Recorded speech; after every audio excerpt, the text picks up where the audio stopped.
আপনি যদি স্যার ভিডিওটা দেখেন স্যার, আমি পড়ি স্যার, আমি সত্যি পড়ি স্যার, কিন্তু স্যার আমি যেগুলো পড়ি এগুলো আপনি প্রশ্ন দেন না স্যার। কি আর জানি স্যার আপনি এগুলা প্রশ্ন দেন না স্যার।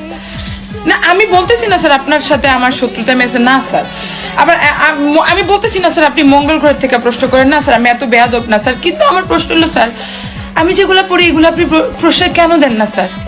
এখন আপনি বলবেন এগুলো তো ইম্পর্টেন্ট না, তাইলে রাখছেন কেন? তাইলে এটি বইয়ে রাখছেন কেন স্যার? আমি তো অনেক আশা নিয়ে পড়ি, আমার মতো যারা আমরা তো সহজগুলো অনেক আশা নিয়ে পড়ি, কিন্তু স্যার আপনারা সহজ প্রশ্ন দেনই না স্যার। প্রশ্নে দেখলে মনে হয় এগুলো আমার ক্লাসের প্রশ্ন না, অন্য ক্লাসের বড় ক্লাসের প্রশ্ন এগুলো, আমি এই ক্লাসের না, প্রশ্ন ভুল করে আমার কাছে আসছে এরকম মনে হয় স্যার পরীক্ষার হলে। এমন করেন কেন স্যার? স্যার এরকম প্রশ্নের মধ্যে ভাগাভাগি না করলে হয় না স্যার? একটু সহজগুলোও দেন, মাঝে মধ্যে সব প্রশ্ন সহজ প্রশ্ন দিয়া করেন। এই স্যার প্রশ্নের মধ্যে এমনি ভাগাভাগি করেন স্যার, ভাগাভাগি করে স্যার কেউ জীবন বড় হইতে পারে না স্যার। এরকম এরকম করেন না স্যার, আমরারও তো পাস করার একটা শখ আহ্লাদ আছে স্যার, আম্মা আব্বু তো টাকা দিয়ে পড়ায় স্যার, এমনি ফেল করা শুরু করলে তো স্যার লাথি দিয়ে বাসার থেকে বের করে দিব।